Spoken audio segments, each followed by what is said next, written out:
अस्सलाम वालेकुम, मेरा नाम रबील बेग है। Welcome to my YouTube channel. मेरा आज का टॉपिक है आईयूआई। आज के इस टॉपिक में हम लोग बात करेंगे कि आईयूआई करवाना क्यों ज़रूरी है, किन कपल के अंदर हम आईयूआई प्लान कर सकते हैं और किन कपल के अंदर हम आईयूआई प्लान नहीं कर सकते। सो गाइस, वीडियो की तरफ चलते हैं। आईयूआई बेसिकली क्या है? IUI basically intra uterine insemination को बोला जाता है। मतलब इंट्रा यूट्राइन यूट्रस के अंदर स्पाइनल फ्लूइड लाइक स्पर्म का प्रोसेस करके इंजेक्ट करना। अब ख़ास तौर पे हम उन केसेस की बात करते हैं, लाइक अगर हम आईयूआई को समझना चाह रहे हैं तो आईयूआई को समझने से पहले सबसे पहले हमें यूट्रस की एनाटॉमी को समझना बहुत ज़्यादा ज़रूरी है। यूट्रस में बेसिकली यूट्रस का माउथ होता है, वजाइना होती है, उसके बाद यूट्रस के अंदर कैविटी होती है जहाँ पे ऑफ कोर्स प्रेगनेंसी जो है वो रुकती है या प्रेगनेंसी मूव करती है। अब देखा गया बेसिकली कि यूट्रस के साथ दो फ्लोपियन ट्यूब्स होती हैं, right fallopian tube and left fallopian tube along with ovary. अब फॉर एग्जांपल अगर लाइक देखा जाता है कि ओवरी जो है वो एग रिलीज करती है और फ्लोपियन ट्यूब में जाता है राइट साइड पे, इसी तरह लेफ्ट साइड का प्रोसेस होता है कि ओवरी एग रिलीज करती है और जो एग है वो ट्यूब के अंदर जाता है और फ्लोपियन ट्यूब जो है उस एग को पुश कर रही होती है, मूव करवा रही होती है यूट्रस की साइड पे। अब अगर सोच के ये चलें कि किसी भी जगह पे फ्लोपियन ट्यूब में कहीं पे भी जो है किसी किस्म की कोई ब्लॉकेज आ गई है तो उसकी वजह से क्या होगा कि वो एग जो है वो आगे मूव ही नहीं कर पाएगा। वो जहाँ पे ब्लॉकेज है, लाइक फ्लोपियन ट्यूब में जिस जगह पे भी ब्लॉकेज आ रही है वो उस जगह पे स्टॉप हो जाएगा। अब for example patient like male side है और इंटरकोर्स की साइड पे मूव ऑन किया कपल ने, और उस दौरान जो स्पर्म है वो भी उस फॉलिकल तक ऑब्वियसली नहीं पहुंच पाएगा। अब जब वो उस एग तक नहीं पहुंच पाएगा और वो स्पर्म उस तक नहीं पहुंच पाएगा तो दोनों में यूनियन नहीं होगा। अब यूनियन नहीं होगा तो ऑब्वियसली बात है कि प्रेगनेंसी जो है वो अचीव नहीं हो सकती। तो इन केसेस के अंदर ख़ास तौर पे ये देखा गया कि जहाँ पे हम लोगों ने आईयूआई प्लान करना है तो सबसे पहले फीमेल को ये चीज़ बहुत ज़्यादा जानना ज़रूरी है कि उसकी जो ट्यूब्स हैं वो पेटेंट है और नॉर्मल है, आया कोई ब्लॉकेज तो नहीं है। अगर ऐसा कोई इशू नहीं है तो वो मूव ऑन कर सकती है आईयूआई की साइड पे। अब इसी के बरक्स हम मेल पैरामीटर्स की बात करते हैं।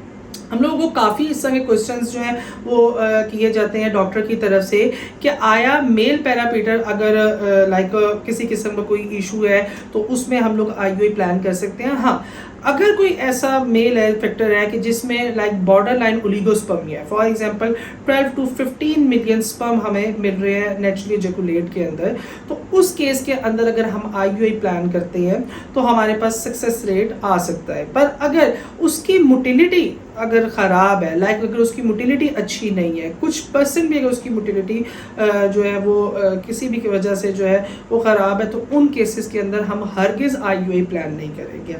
अब क्या आईयूआई के अंदर हमें कुछ टेस्ट की ज़रूरत पड़ती है तो उसमें हम कुछ मेन हार्मोनल टेस्ट करवाते हैं फीमेल के, जिसमें स्पेशली एएमएच को देखा जाता है। AMH basically anti malaria hormone है जो कि चेक किया जाता है जिससे कि आया फीमेल का जो एग की क्वालिटी है और उसकी क्वांटिटी है वो कितनी अच्छी है। और प्रेफरेबल जो है एएमएच आईयूआई में वो तकरीबन ऑलमोस्ट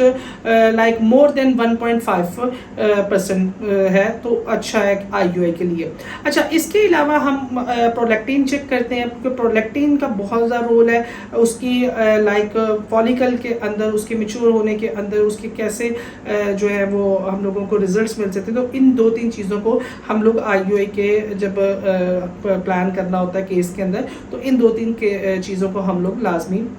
जो है वो प्रोफाइल देखा जाता है उसका हार्मोनल। अब हम लोग बात करते हैं कि आईयूआई बेसिकली प्लान किस तरह किया जाता है, आईयूआई का प्रोसीजर किस तरह होता है। तो आईयूआई का प्रोसीजर बिल्कुल सिंपल होता है। सबसे पहले मेन चीज़ है कि हम आईयूआई के अंदर एक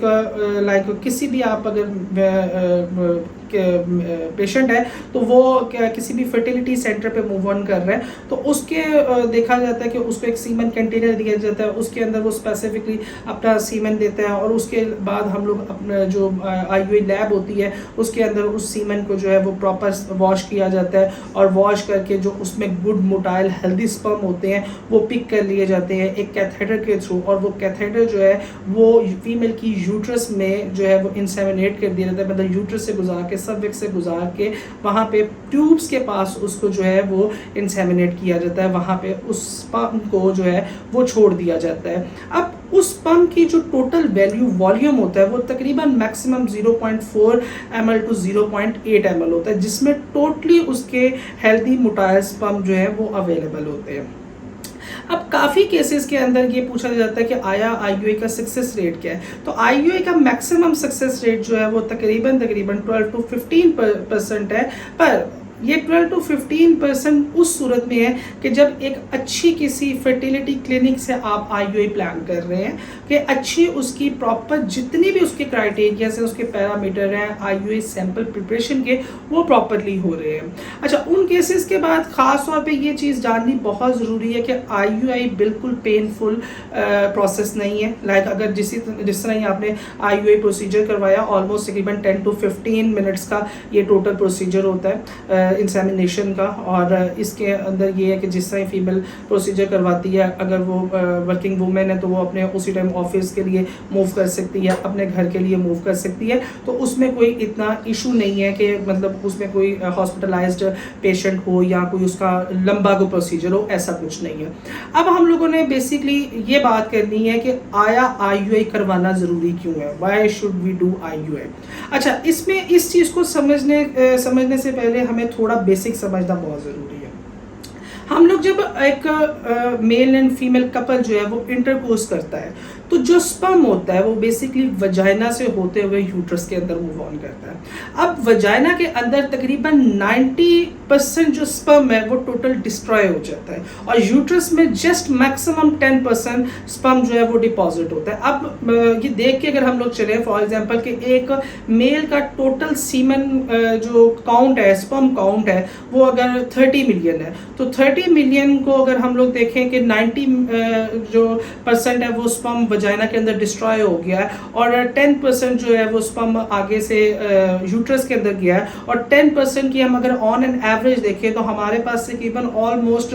1.5 to 2% स्पर्म जो है वो यूट्रस के अंदर डिपॉजिट हो रहा है। ठीक है, अब मतलब हम लोगों के नेचुरली प्रेगनेंसी के लिए अगर देखा जाए तो तकरीबन 3 मिलियन स्पर्म हम लोगों को रिक्वायर्ड होता है प्रेगनेंसी मूव ऑन करवाने के लिए, अचीव करवाने के लिए। इसके बरक्स जब हम लोग देखते हैं कि लाइक मेल पैरामीटर्स खराब है, जिसमें ओलिगो चल रहा है, स्वेयर ओलिगो है या मॉडरेट ओलिगो है या माइल्ड ओलिगो का केस है, बॉर्डर लाइन ओलिगोस्पर्मिया है, तो उन केसेस के अंदर फॉर एग्जाम्पल मैंने जिस तरह बताया कि 10 to 15 मिलियन अगर स्पर्म टोटल एक मेल के काउंट के अंदर है तो उसमें से अगर हम लोग 90% निकाल देते हैं, फॉर एग्जांपल जब इंटरकोर्स की साइड पे मेल ने मूव ऑन किया 90% वजाइनली उसका डिस्ट्रॉय हो गया स्पर्म और 10% उसका स्पर्म जो है वो आगे से यूट्रस के अंदर डिपॉजिट हुआ और 10% के हम लोग अगर देखें उसकी वैल्यू देखें तो वो मैक्सिमम 0.5 टू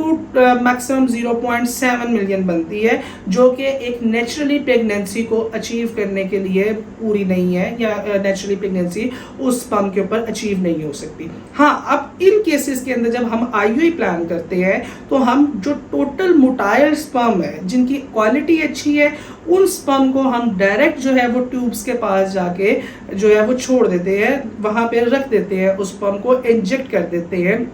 जिससे आईयूआई का सक्सेस रेट हमें अच्छा मिलता है, पर वो भी मैक्सिमम आपको 12 to 15% ही मिलेगा। अब ये देखते हैं कि बेसिक आईयूआई के अंदर किन केसेस के अंदर हम आईयूआई प्लान कर सकते हैं। एक तो हमारे पास वो केसेस हो गए कि जिन केसेस के अंदर बॉर्डर लाइन ओलिगो आ रहा है, उन केसेस में हम आईयूआई प्लान कर सकते हैं। फिर वो केसेस जो कि अनएक्सप्लेन्ड इनफर्टिलिटी या अनएक्सप्लेन्ड इनफर्टिलिटी मीन के मतलब फीमेल भी 100% ओके है, कोई इशू नहीं चल रहा, कोई हार्मोनल इशू नहीं है, मेल भी 100% ओके है, कोई हार्मोनल इशू नहीं है, पर मे भी वो अपने डेज को अचीव नहीं कर पा रहे या डिपॉजिट ही यूट्रस के अंदर प्रॉपरली जो है वो स्पर्म का नहीं हो पा रहा, तो उन केसेस के अंदर हम लोग आईयूआई प्लान कर सकते हैं। या मोस्ट इंपॉर्टेंट जो केस इरेक्टाइल डिसफंक्शन का है जिसमें सेक्स ड्राइव, लो सेक्स ड्राइव है, उन केसेस के अंदर हम लोग आईयूआई प्लान कर सकते हैं। सो गाइज, अगर आपको मेरी ये वीडियो पसंद आई है तो please subscribe my channel and press the bell icon ताकि मेरे न्यू वीडियो के नोटिफिकेशन आप तक टाइमली पहुंच सके। Thank you so much.